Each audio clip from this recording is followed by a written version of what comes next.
दोस्तों, आप सब कैसे हो? उम्मीद करते हैं सब ठीक से होंगे। दोस्तों, आज की कहानी एक हंसते खिलते परिवार की है जहां एक एक पति अपनी पत्नी की जरूरत का ख्याल न रख पाया और अपनी जान गंवा बैठा। दोस्तों, इंसान की चाहत कभी खत्म नहीं होती, उसकी चाहत दिन गुजरने के साथ बढ़ती जाती है। सीमा के साथ भी कुछ ऐसा हुआ जो उसने ऐसा कदम उठाया। दोस्तों, घर में रहने वाला हर व्यक्ति उसकी जरूरत का ख्याल रखना जरूरी होता है, फिर वह पत्नी ही क्यों ना हो, उसकी भी जरूरी है। अक्सर मर्द लोग इसका ख्याल नहीं रखते, जो गलत है। दोस्तों, आप सब हमारे साथ हैं।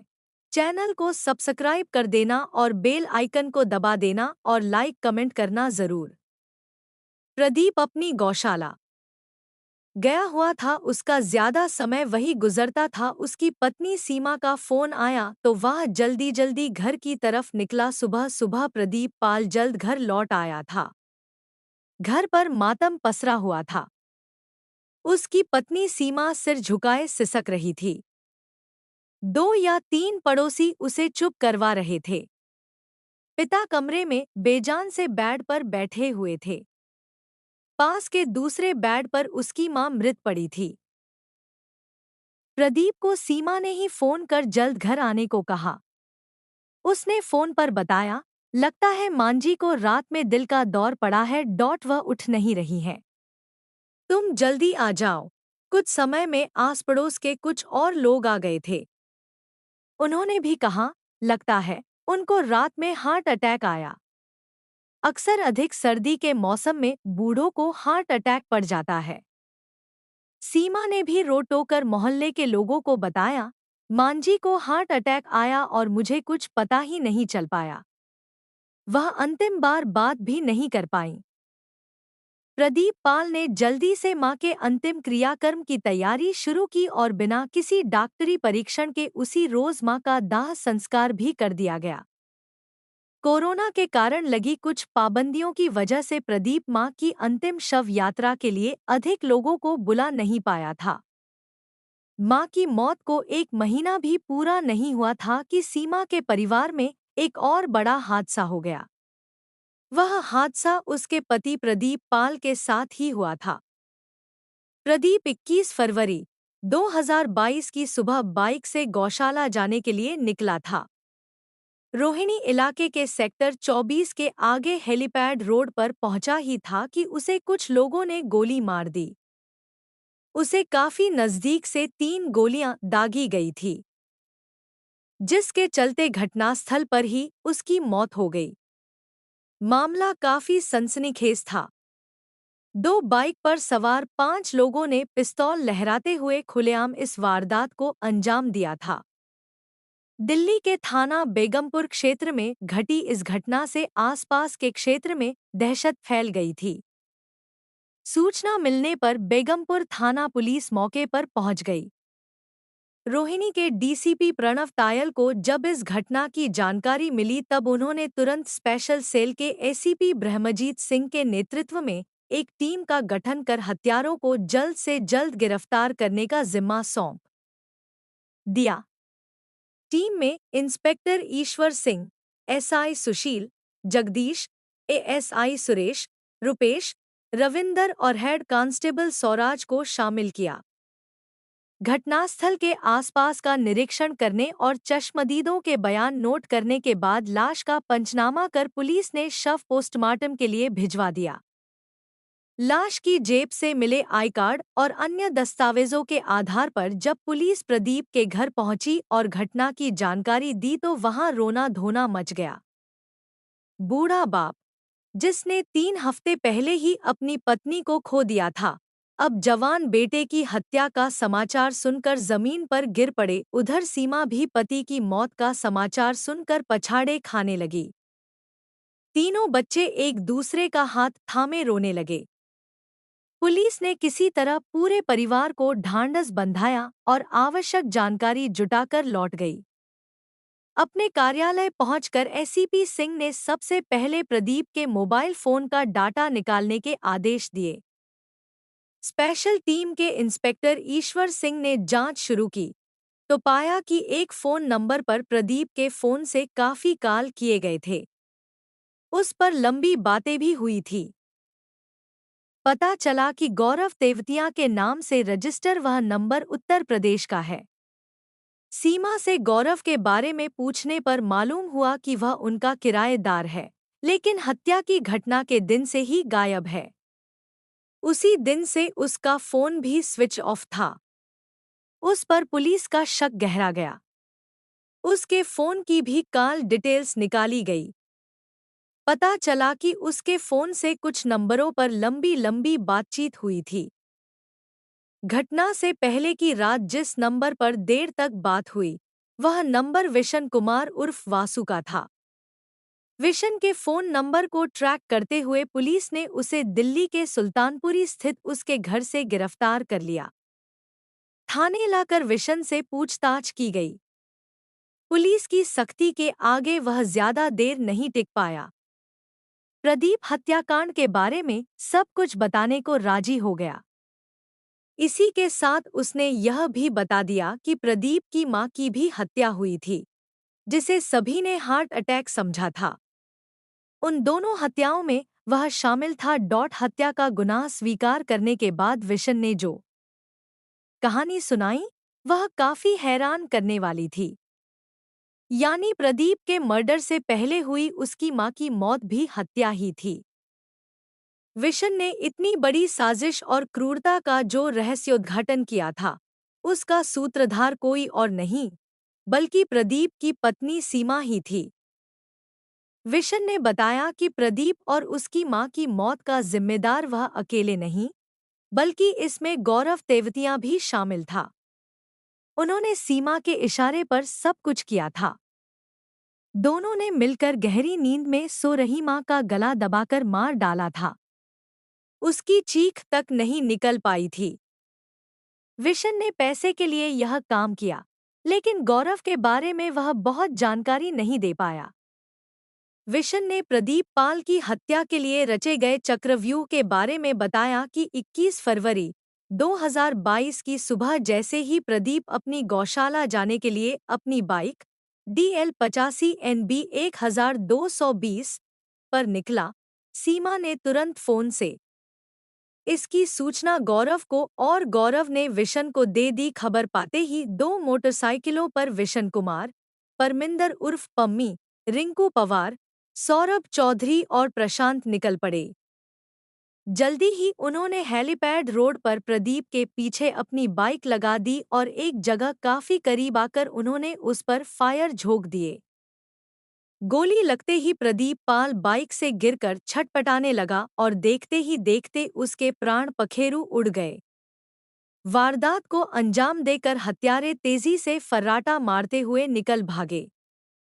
विशन के पुलिस की गिरफ्त में आने के कुछ समय बाद ही गौरव तेवतिया समेत दूसरे 4 हत्यारे पम्मी, रिंकू, सौरभ और प्रशांत भी गिरफ्तार कर लिए गए। उनकी उम्र 22 से 27 साल थी। वे छटे हुए बदमाश थे। उनमें कोई दादरी, नोएडा और गाजियाबाद तो कोई बुलंदशहर के निवासी हैं। इनके साथ ही हत्या की साजिश करने वाली सीमा को भी गिरफ्तार कर लिया गया। सीमा और गौरव तेवतिया को आमने सामने बिठाकर जब सख्ती से पूछताछ की गई, तब उन्होंने भी विशन की तरह अपना जुर्म स्वीकार कर लिया। उसके बाद पुलिस ने सातों आरोपियों पर हत्या का मामला दर्ज कर जेल भेज दिया। लेकिन सीमा और गौरव ने जो बातें बताईं, उसमें उनके बीच करीब 8 साल पुरानी लव स्टोरी सामने आई। उनकी उस प्रेम कहानी में बीते कुछ माह पहले एक बार फिर बहार आ गई थी। हालांकि सीमा की शादी उत्तरी दिल्ली के रिठाला निवासी प्रदीप पाल के साथ 10 साल पहले तब हुई थी, जब वह 21 साल की थी। सीमा की ननिहाल गौतमबुद्ध नगर के दादरी क्षेत्र के चमरावली रामगढ़ गांव में थी। वहीं सीमा के मामा का घर है। शादी के बाद इसी गांव के रहने वाले अपने से छोटे 19 साल के गौरव तेवतिया से सीमा को प्यार हो गया था। दरअसल ननिहाल आते जाते सीमा की गौरव से पहले मुलाकात हुई, फिर बातें और हंसी मजाक। जल्द ही उनके बीच अनैतिक संबंध भी बन गए। वह यौवन की दहलीज पर यह भूल गई थी उसकी शादी हो चुकी है। शादी के बाद उत्तर प्रदेश से दिल्ली आ जाने के कुछ समय तक सीमा के ज़हन में गौरव की यादें बसी रहीं। उनका मिलना जुलना तो दूर की बात, बातचीत तक बंद हो गई। इस बीच सीमा 3 बच्चों की मां भी बन गई। हालांकि सीमा और गौरव दिल्ली एनसीआर में रहते थे। दोनों का परिवार दिल्ली से सटे गाजियाबाद और नोएडा की सीमा में अलग-अलग गांवों में रहता है। सीमा ब्याह कर दिल्ली आ गई, लेकिन गौरव अपने माँ बाप के पैसे से ऐश कर रहा था। वह कोई काम धंधा नहीं करता था। सीमा की ससुराल कहने को दिल्ली के एक ग्रामीण इलाके में थी, लेकिन रहन सहन शहरी था। ससुर द्वारा बनवाए हुए घर के ऊपरी हिस्से में दर्जन भर कमरे थे। उन्हें पति प्रदीप ने किराए पर दे रखे थे। उनसे उसकी अच्छी आमदनी हो जाती थी। प्रदीप पाल का दूध का बिजनेस था। भैंसें पाल रखी थी और दूध सप्लाई का काम करता था। इस काम में वह काफी बिजी रहता था। घर में उसके बूढ़े माता पिता थे। पिता अक्सर बीमार रहते थे, इसलिए घर की देखभाल की जिम्मेदारी सीमा पर आ गई थी। सीमा ससुराल आकर अपनी घर गृहस्थी में जल्द ही रम गई थी।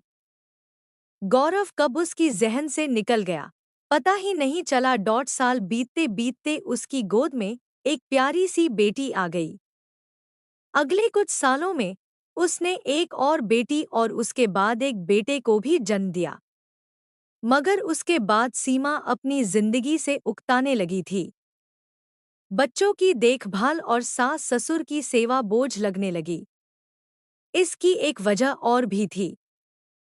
वह यह कि उसके पति का अधिकतर समय गौशाला और दूध के कारोबार में ही बीतता था। यहाँ तक कि प्रदीप रात में भी सीमा के साथ समय नहीं गुजारता था। वह बाहरी दिल्ली के बेगमपुर एक्सटेंशन इलाके में बनी अपनी गौशाला में ही रहता था।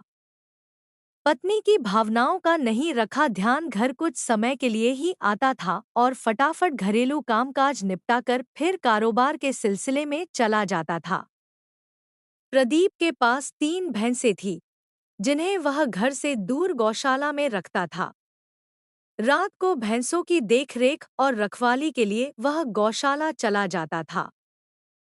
सुबह भैंसों को चारा पानी देने और दूध दूहने के बाद ग्राहकों को दूध बेचने चला जाता था।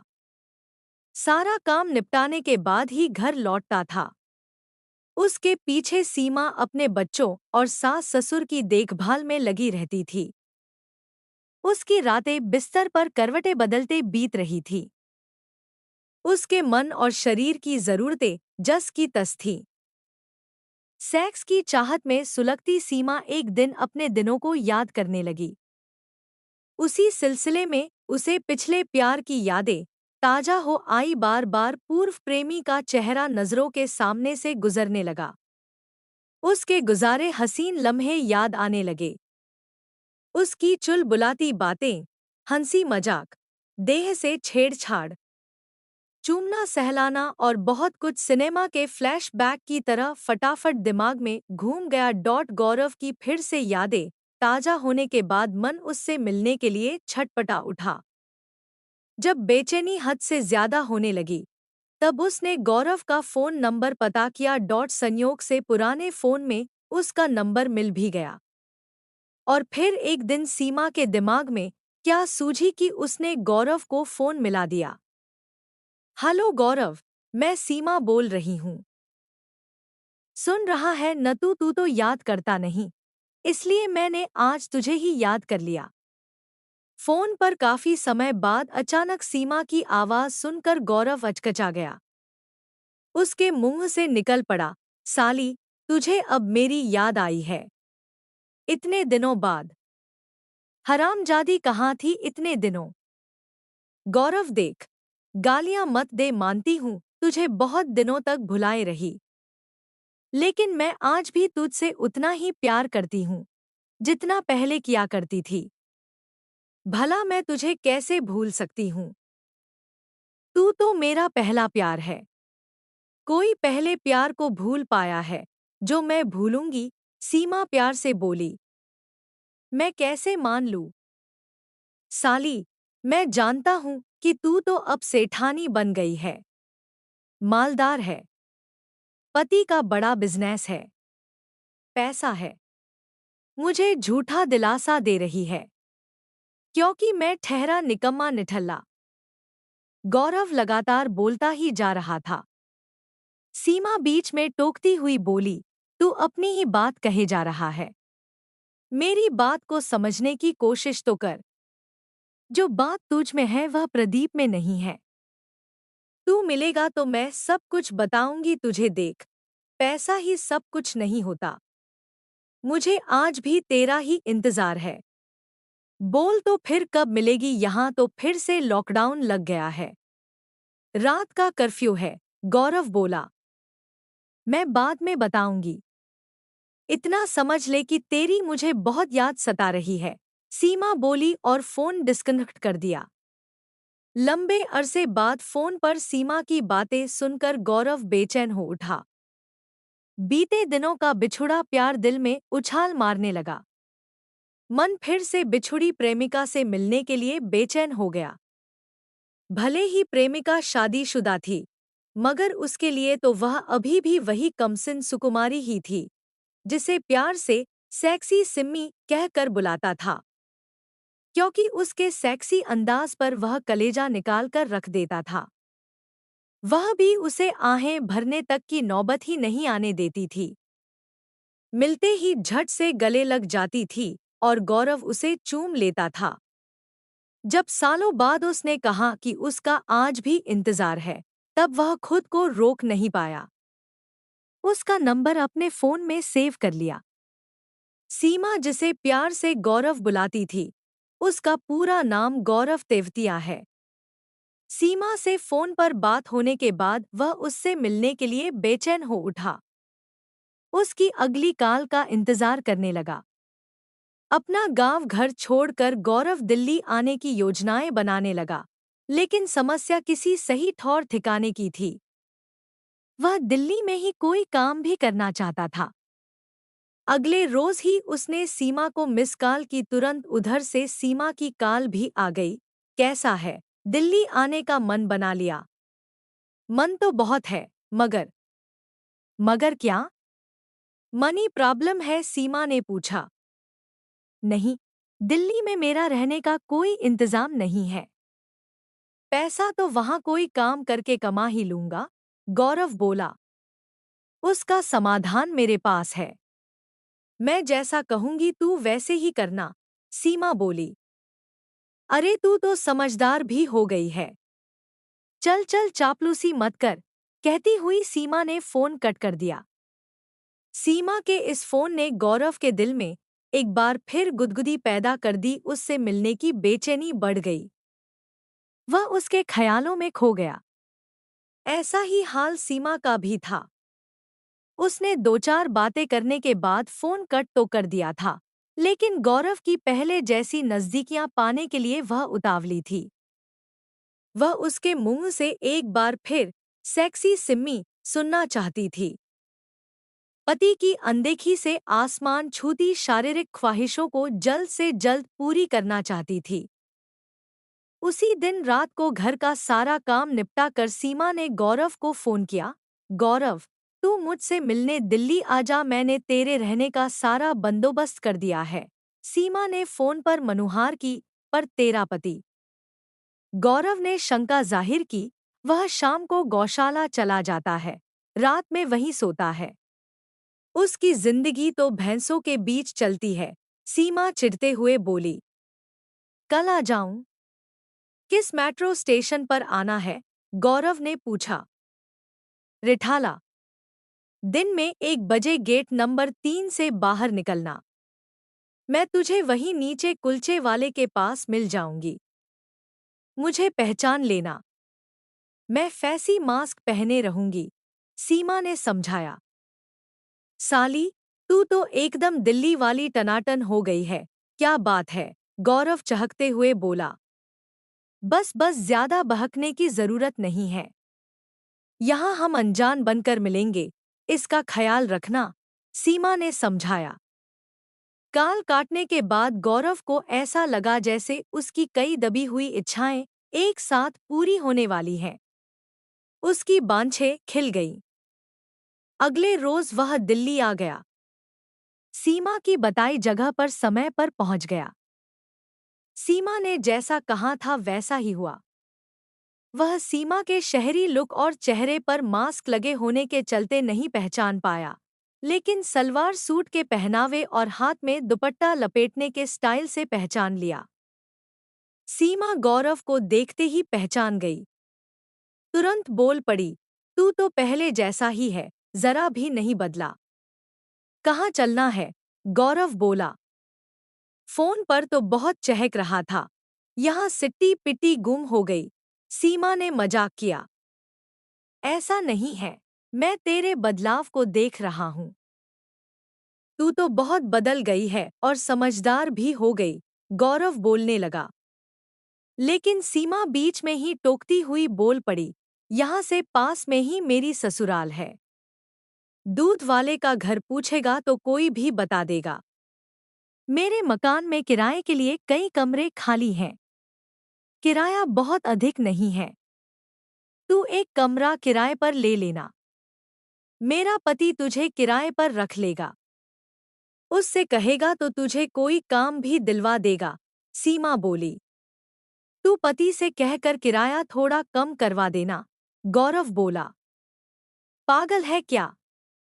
तू पति की नजरों में अनजान बने रहना।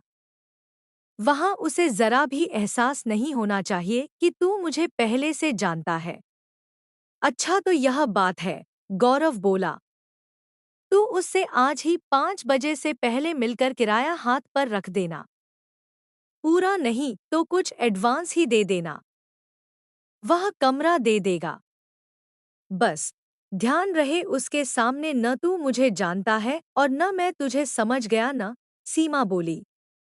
हाँ, बिल्कुल समझ गया मेरी सेक्सी सिम्मी, गौरव धीमे से बोला। मैं यही सुनने के लिए कब से बेचैन थी। धीरे से बोला तो एडवांस कितने महीने का देना होगा? गौरव ने पूछा। कुछ भी दे देना, वह मान जाएगा। कई कमरे खाली हैं। पैसे नहीं हैं तो बोल। मैं लाई हूं, सीमा बोली। नहीं, उसकी जरूरत नहीं है। सीमा के कहने के मुताबिक गौरव प्रदीप से मिला और 2 महीने का एडवांस किराया देकर कोने का कमरा किराए पर ले लिया। क्योंकि उस कमरे से सीमा की रसोई साफ साफ दिखती थी। कमरा किराए पर लेकर वह उसी रोज अपने गांव लौट गया। अगले रोज कुछ जरूरी सामान के साथ वापस आ गया। आते ही उसने प्रदीप से मुलाकात की, उससे कोई काम दिलवाने के लिए भी कहा। उसके बाद से सीमा और गौरव को एक दूसरे की झलक पाने के लिए तरसना नहीं पड़ता था। दोनों हर वक्त एक दूसरे की नजरों के सामने थे। दिन में गौरव सीमा को दूर से निहारता था और रात होते ही वह उसके कमरे में पहुंच जाता था। वहां दोनों रंगलियां मनाते थे। सुबह प्रदीप के लौटने से पहले सीमा कमरे को दुरुस्त करती हुई पतिव्रता बन जाती। उनकी रासलीला में बाधा केवल उसके सास ससुर ही थे। उसे उनकी नजरों से भी बचना था। सीमा ने इसका रास्ता निकाल लिया था। वह सास ससुर को रात के खाने और पानी में नींद की गोलियां मिला देती थी। गोलियां गौरव ला कर देता था। सीमा के ससुर पहले ही बीमार रहते थे। नींद की दवा मिला खाना खाने के बाद वह तुरंत गहरी नींद में सो जाते थे। मगर सीमा की सांस पर दवा का असर कुछ कम ही रहता था। वह अक्सर नींद से जाग जाती थी। ऐसे ही एक रात जब गौरव सीमा के कमरे में था, प्रदीप की माँ की आंखें खुल गई। कमरे में धीमे स्वर में बातें करने की आवाज आई तो उन्हें कमरे में किसी के होने का संदेह हुआ। सुबह उसने सीमा से पूछा, तब वह बहाना बनाकर निकल गई। मगर वह समझ गई कि बुढ़िया को उस पर शक हो गया है। उसने गौरव से सावधान रहने को कह दिया। उसके बाद सीमा सास ससुर के गहरी नींद में सोने का पक्का इत्मीनान होने के बाद ही गौरव को बुलाती थी।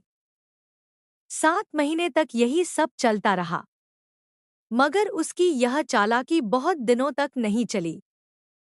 एक सुबह सीमा की सास की आंखें मुंह अंधेरे ही खुल गईं और उसने गौरव को सीमा के कमरे से निकलते देख लिया। गौरव ने भी देख लिया कि उसकी चोरी पकड़ी गई है। सास ने सीमा को धमकाया कि वह अपनी हरकतों से बाज आ जाए, वरना प्रदीप को सारी बात बता देगी। इस पर सीमा ने हाथ पैर जोड़कर सास से माफी मांग ली और उन्हें मना लिया कि आगे से ऐसा नहीं होगा।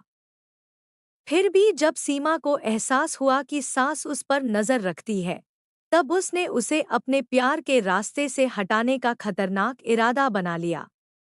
23 जनवरी की सर्द रातों में प्रदीप शाम ढले गौशाला चला गया था। उस रात सीमा ने खाने में नींद की दवा अधिक मात्रा में मिला दी। खाना खाने के बाद उसके सास ससुर गहरी नींद में सो गए। दोनों के सो जाने के बाद सीमा ने गौरव को बुलाया। उस दिन गौरव के साथ उसका दोस्त विशन कुमार उर्फ वासु भी ठहरा हुआ था।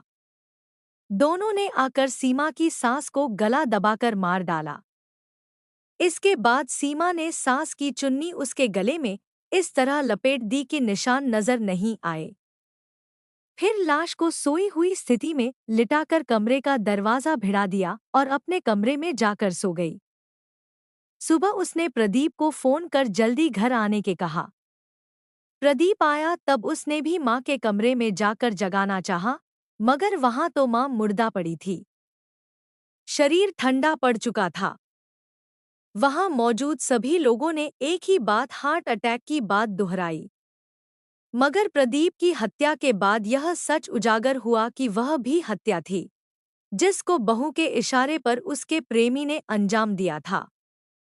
सीमा अब अपनी बाकी की जिंदगी प्रेमी गौरव तेवतिया के साथ ऐश के साथ बिताना चाहती थी, इसलिए अपने मिशन में रोड़ा बने पति प्रदीप को भी हमेशा के लिए हटाना चाहती थी। इस बारे में उसने अपने प्रेमी गौरव से बात की तो वह भी इसके लिए तैयार हो गया।